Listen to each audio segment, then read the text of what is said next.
What's up, everyone, and welcome to the weekly Q&A. Real quick before questions, we need to send a shout out and a thank you to Dan Ritter, who joined our Patreon at the Jedi Council level, which he was already a Jedi Master, but thank you so much for the generous upgrade, Dan. For our first question, Quiz Kid Donnie Sith asks if any characters from Andor could continue beyond Rogue One in future series. Well, I thought that was a fitting question because there is a rumor swirling around, big ol' capital R, capitalize all the letters, rumor. Rumor. All caps rumor. You edit these now, so anything you do, you have to do the graphics for. That's nice for me, knowing that I don't feel that little pang of anxiety of like, oh, Molly wants me to do something flashy. But yeah, I think it was coming off of Daniel Richtman, who is a rumor person, like within the whole movie business, not just Star Wars. Person. I don't know. He had some report that Adria Arjona, who plays Bix, signed a contract to maybe do some more Star Wars projects beyond Andor, which I think is interesting. Like, honestly, my first reaction is a little bit like really? Which I think was kind of my reaction to the announcement of Andor as well, which I always come around on those things where it's the same as Dr. Aphra. I was like, her? But then I love that comic series, so it's more about, what would that series actually focus on. And I do think it would be kind of cool if someone who was close to Cassian, outlived him, maybe knew what he did at Scarif and got to enjoy the galaxy that Cassian will not get to. Yeah. I think that's interesting because, from what we've seen of her, it's hard to think, what her future could be like. Because, last we saw, she's being tortured. And she's only ever really been on Ferrix, I think. So, if we're talking post-Rogue One, I don't know, maybe she goes on to join the rebellion and she becomes a pilot or something like that. Like, she could show up in... what was that movie that got moved? The Patty Jenkins movie? Rogue Squadron? You forgot the title of Rogue Squadron, Molly? I dumped it out of my head when they put it on the back burner. How dare you? It's always in the forefront of my mind. I got too much other stuff to remember. But it would be cool to see her in the early days of the rebellion working with a young Leia or, anyone really. Right. I do think that could be a potential future of if they did want to keep doing the spy thriller type story. But it sounds like Diego Luna and Tony Gilroy are 2 seasons sounds good to us. I don't think they want to be committed to Star Wars forever, but it could be now Bix is in Rebel Intelligence and continues on in the tradition of Cassian. Mm-hmm. I think that's got potential. When I said Leia's name, I was like, who else could she be working with? And for some reason, Holdo came to mind. It would be awesome to see her again, a younger version. She has been in the comics recently, even, and it's very much she is in the spycraft world. So yeah, I think there's potential there as well. Any other characters jump to mind that you think might keep going on beyond Andor? If Luthen survives, it would be interesting to see him working with Dr. Aphra. Yeah. I just want to see a Dr. Aphra project, and then maybe Luthen's in it, or someone else that's in Andor is in it. I don't think Luthen's going to make it out of this series alive. That's my guess. Obviously, B2 Emo. I would follow a series all about him and just whatever he wants to do. Yeah. He's just rolling around. I'm in. I'll just watch that. He makes a new friend every episode. Mm-hmm. Meeting Chopper, R2, 3PO, anyone. I'd love to see it. I also really like Brasso. I don't think he is a major character enough for this series. I just like the guy. Why? Brasso doesn't have a mustache. He does. He's got a full set of scruff, doesn't he? Are we talking about the same person? Wait, who are you talking about? Cassian's friend on Ferrix? Yeah. Does he have a mustache? Yes. Bet. Now we've got to look it up right now. Looks just like Biggs. No, that's like a full set of scruff. That's a Like- mustache. I think you're being really generous with the definition of a mustache. That is a mustache. You can't just say it's scruff. Okay, here's an actual picture of him. That's like a full face of hair. That's not just a mustache. And we've had this argument before that a mustache has to be just this. No. Yes. Well, okay, so in this picture, he has more of a mustache than the rest of it. So he's been keeping the rest of it trimmed. Agree to disagree, but I still like him.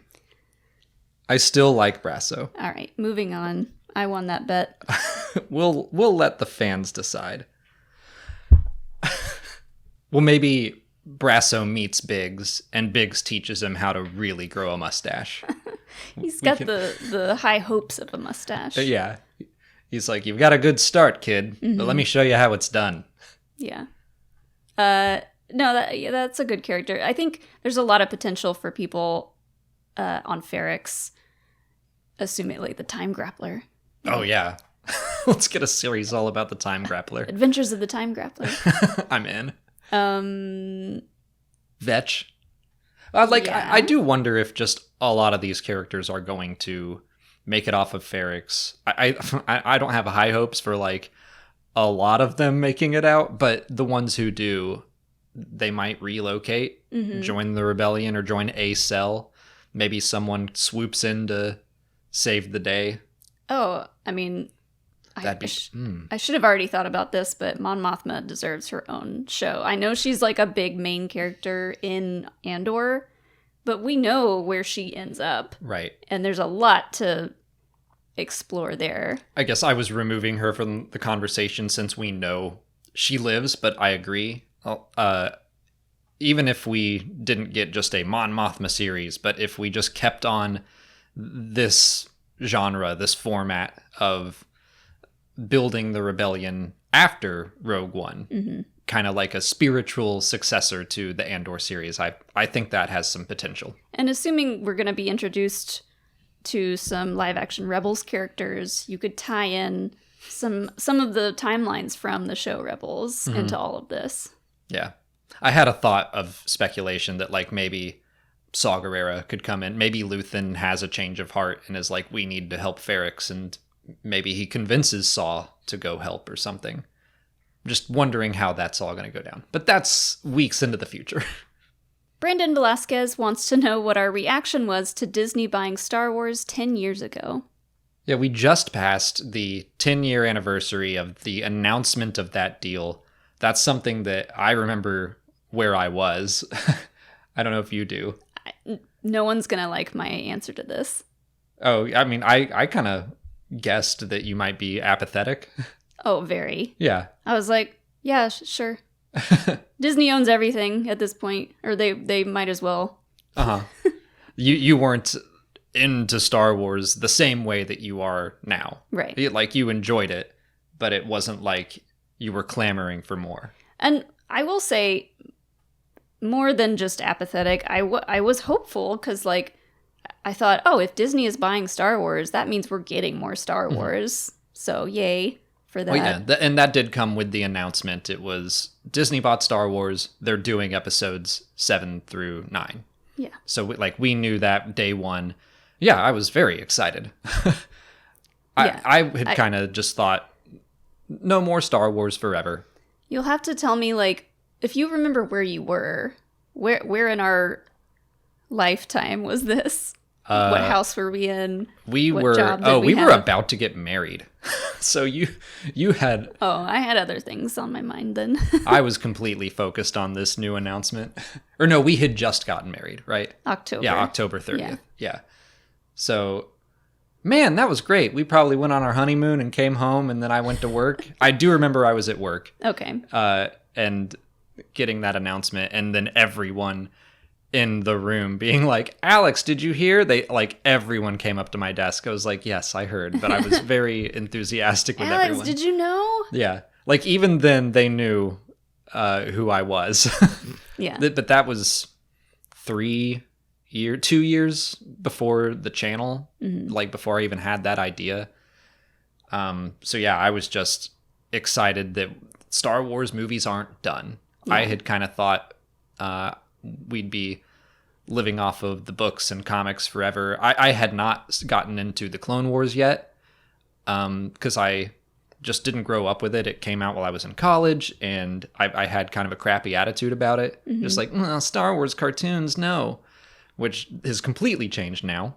But yeah, I was so psyched to just get more movies. Ben asks if Dave Filoni is losing his savior status and if he's taking the George Lucas approach to canon. Yeah, and these are actually two questions I've kind of combined here, but I think that people give Dave Filoni way more control in their mind than he actually has. Sure. Like, he has his projects, but I don't think he's over, like, signing off on what happens in Andor or The Acolyte or The High Republic. I bet he is occasionally involved in conversations if they have questions.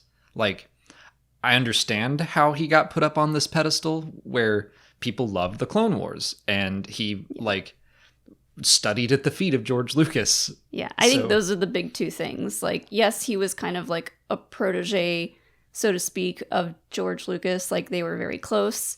So we learned a lot of stuff straight from George. But also, yeah, I think so many of the people on the internet who talk about Star Wars are Clone Wars fans and grew up with it and take it all very, very seriously and love it to death. So the creator of that, in their minds, is like superhero status. Right. But it's just anytime you put a creator like up on some pedestal and say, oh, Dave Filoni can do no wrong, or give Tony Gilroy everything Star Wars from this point forward, or George Lucas, like this happens so many times of we hold up this creator like they can do everything, and then the prequels come out and so many people turn on George Lucas. How could he do this to us? And now Dave Filoni occasionally will make something contradict a book or comic, and people get so angry about it. Or they'll be like, how dare he put that mullet back on Obi-Wan Kenobi? Which I just can't fathom being upset about that. I'm sorry.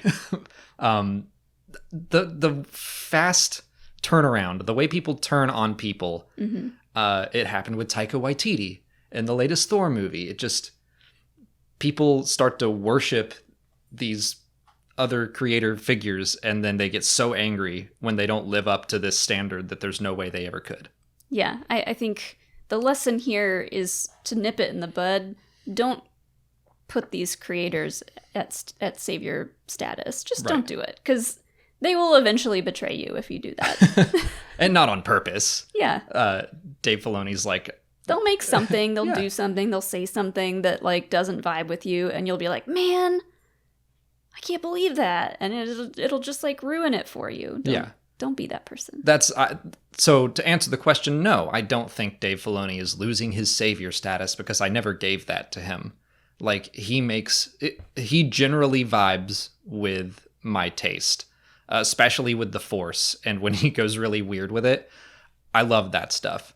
But not everything he has done is perfect. But his live action directing is still got a ways to go, I think. I think it is improving every episode. Yeah. But I would also point out, like, I don't love the Clone Wars movie, and that was like his first Star Wars thing.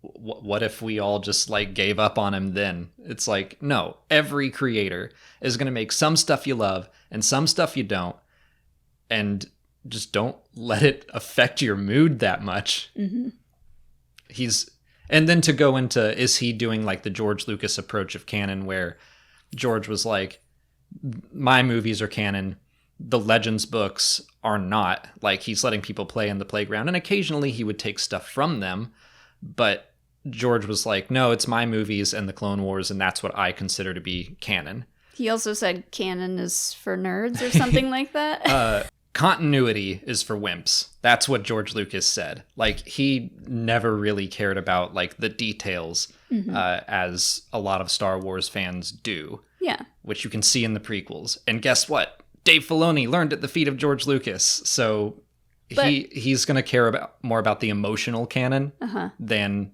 the actual, like, well, Obi-Wan should not have a mullet at this point. There's no way. It on the mullet stuff. The mullet thing was dumb. I'm sorry. He can grow it back out. If he can change his face and then grow his hair back out for the next episode, he can grow the mullet back quickly. He had hair back or something. I think you're looking for mullet angry people on the internet. Come at me, angry mullet people.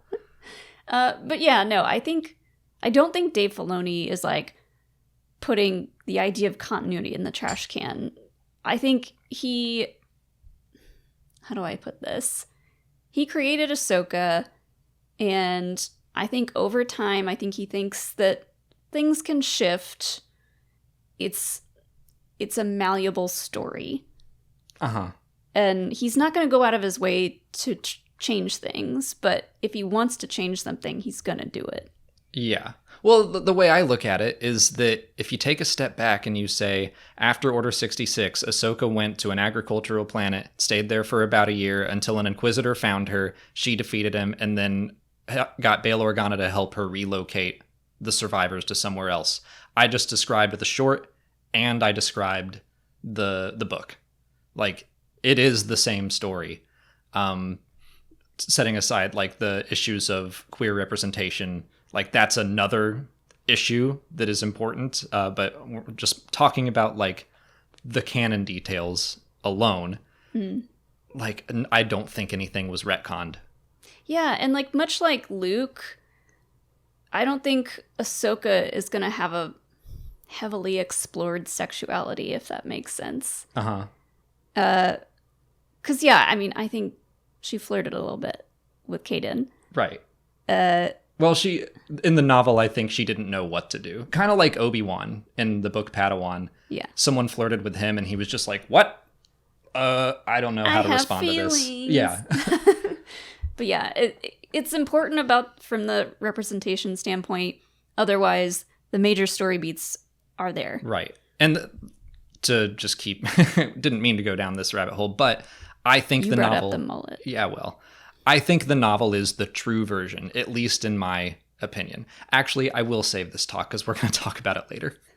Today's video is brought to you by the official The Lord of the Rings, The Rings of Power podcast.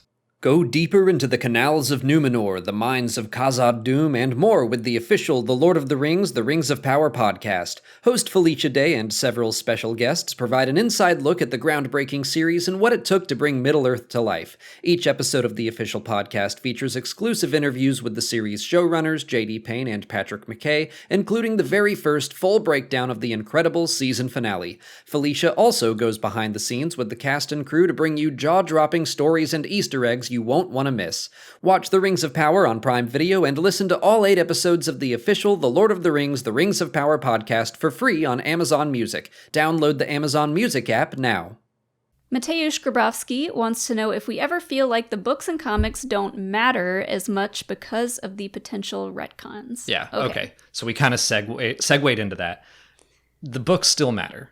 Like, no one can take away whether or not a book matters to you.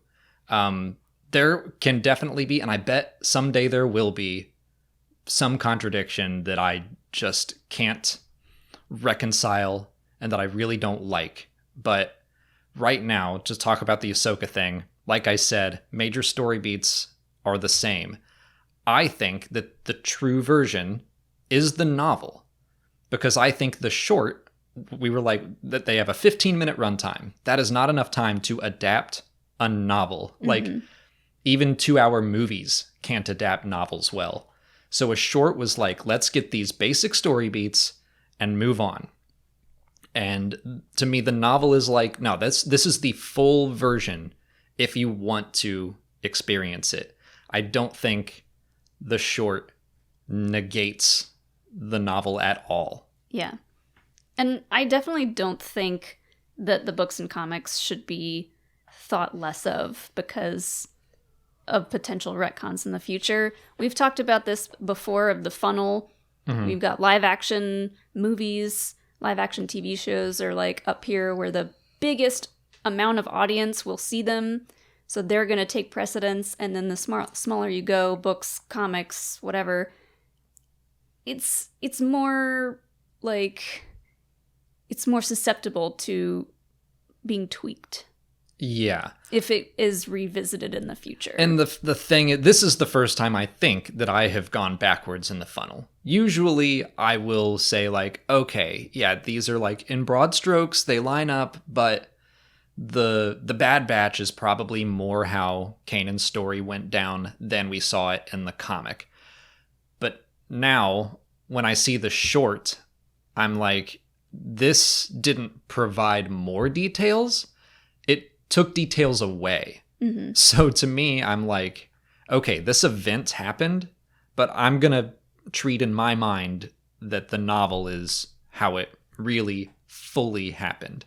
This is interesting. I would like to know if this is similar in other big fandoms. The idea of what's canon and what's not canon. And like, say you like something in a book or a comic that gets changed.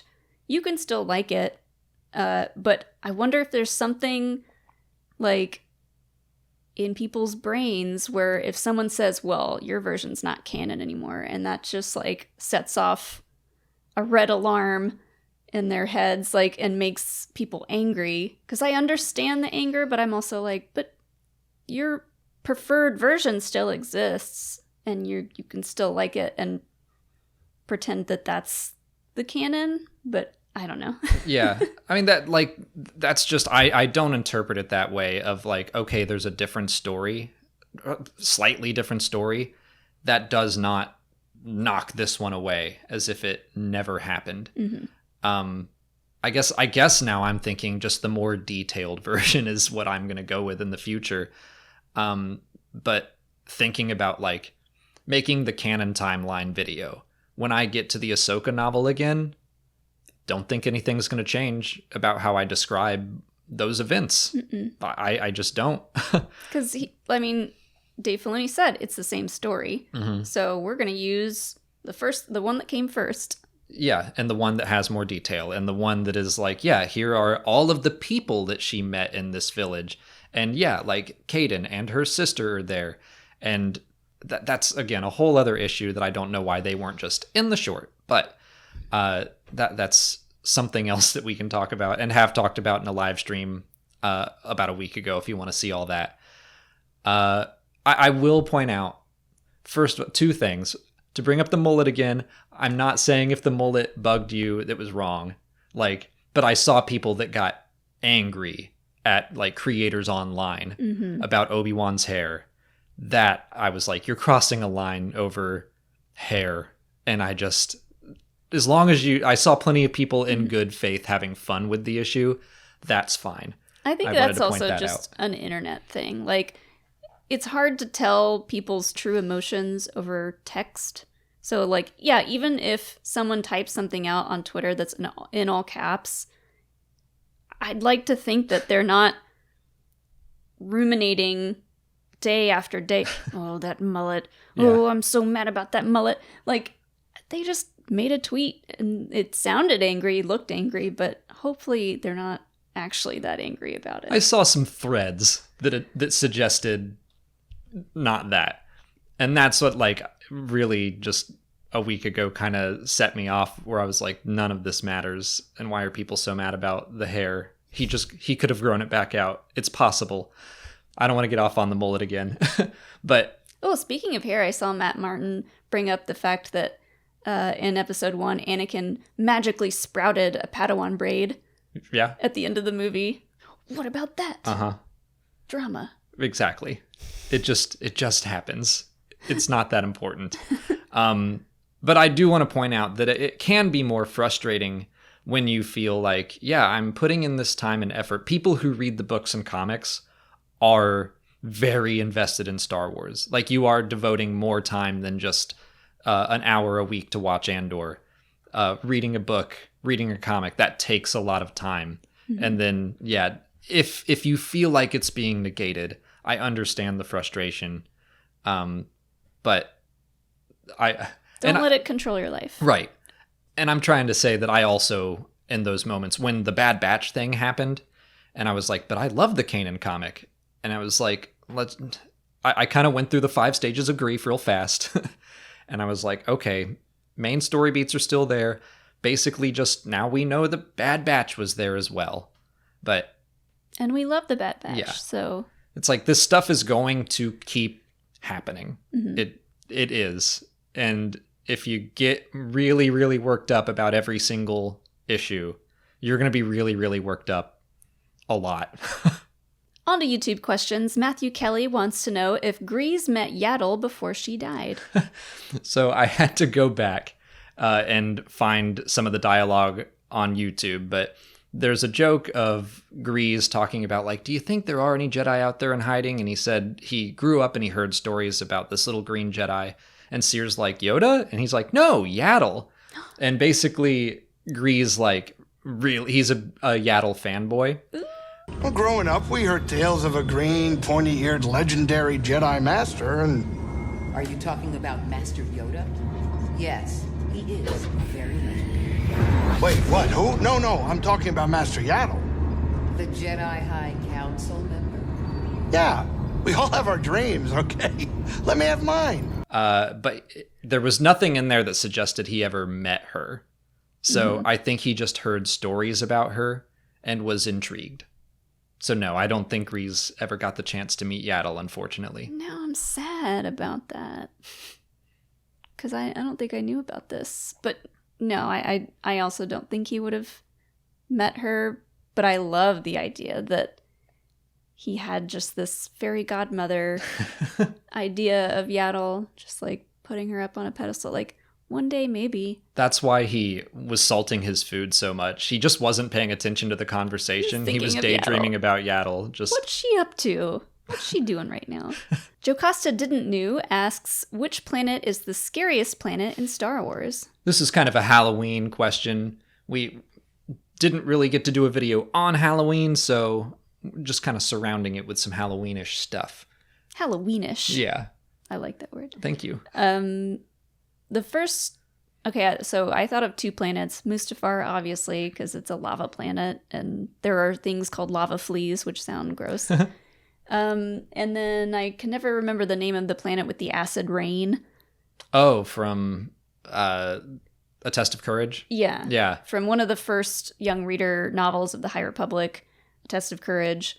They go to this planet that's just like, everything is trying to kill them. The plant life is, the rain is acid. It's just a mess. Yeah. It's terrifying. Okay. I'm glad you didn't take my planet. You named 2. I was going to go with Dathomir. I just feel like it's got zombies, it's got giant bats, it's got giant spiders. I feel like I would like it there. You'd fit in. You'd show me the witches. Yeah, it would be Halloween Town for me. That'd be awesome. Brian Surway wants to know if Dooku would have been on board with the full extent of the Empire if he had survived. This kind of came up in our live stream. Yeah. But it had some likes, so I thought we'll just talk about it some more and explore that. I kind of think that he wouldn't have loved it, but he would have gone along with it.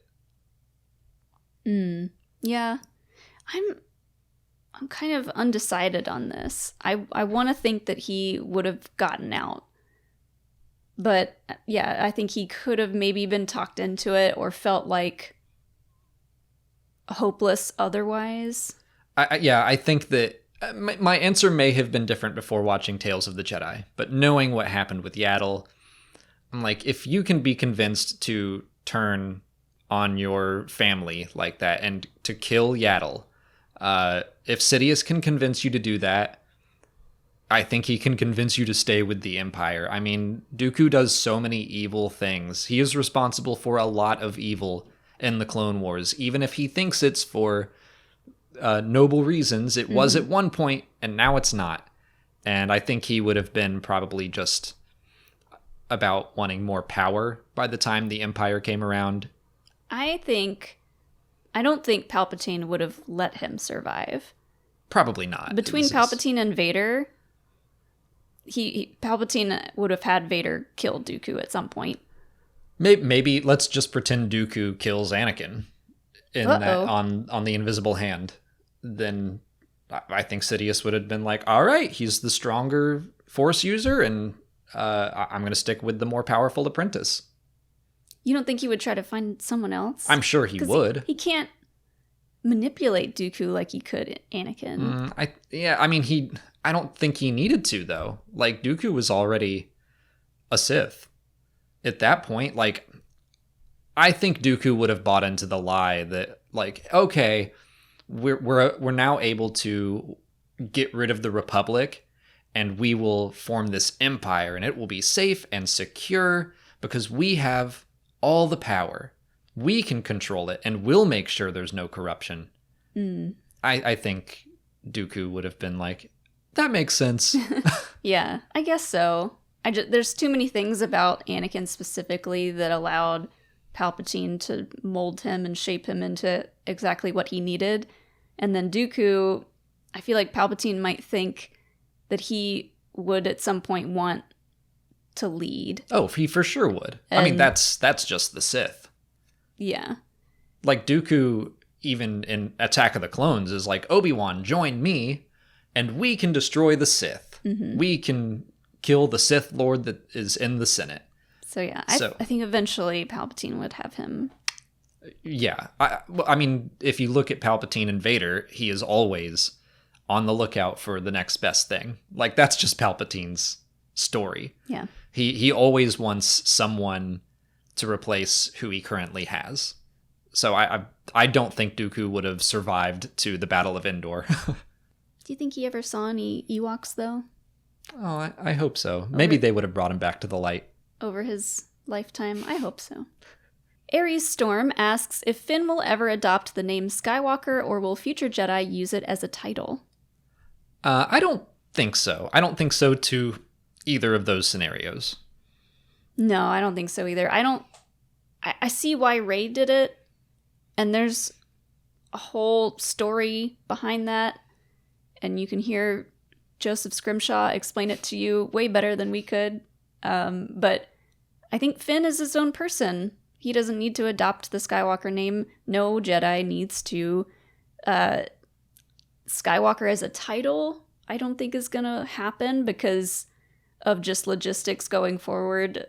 You know, we're told that the Skywalker saga is done. So I don't think they're going to start calling Jedi Skywalkers going forward. That might be too confusing. I will say, in the lead up to episode 9, I was on board with that theory. I thought it would be interesting and like a nice way for the Skywalker legacy to live on. I think it was the right choice to just stick with Jedi, because the idea of Jedi has been not corrupted. It's just, there's like an idealized version of the Jedi, and we have only seen it, I think, in a few examples. Mm-hmm. And so I think that it's more just about getting back to what a Jedi really is and should be. Ooh, I have an idea. Okay. What if it becomes the highest rank? So you got Master and Masters of the Council, and then you got a Jedi Skywalker is way up here. I like that more now than just calling all Jedi Skywalkers. Yeah. I'm okay with that. Like, instead of the Grand Master of the Order, it's like, it's the Skywalker. Yeah. That's kind of cheesy, but the name has always been cheesy, so. It still bothers me a little bit because, yeah, going forward, I think we should just get away from that name. I'm not sure how they're going to handle that with Rey's story going forward, because she has adopted the name, but that is for another conversation. Yeah. I mean, I like the idea of the Skywalker name having a legacy in the galaxy that goes on for a long, long time. Mm-hmm. So I like having it as a rank of Jedi, or maybe instead of like a Wayseeker, instead of that kind of Jedi, it could be a kind of Jedi that's like, I'm a Skywalker. I like that instead of a Wayseeker or like something above Master. A Skywalker being one that is a Jedi, self-taught to for the most part, and like isn't going to be part of a group. Yeah, maybe something like that. But yeah, I don't feel like Finn needs that. I think that he feels that Finn is an identity, and he feels like he belongs with his family in the Resistance or the New Republic or whatever it is. But Rey, part of her journey was searching for belonging, and adopting that name was kind of the period on that sentence. That's all the time we have for questions today. If you want to leave a question for next week's video, just put it in the comments below or sign up for Patreon to join our weekly Q&A discussion. If you haven't already, please like this video, subscribe to the channel. Follow us on Twitter, Instagram, Facebook, and TikTok. And as always, thanks for watching, and may the Force be with you.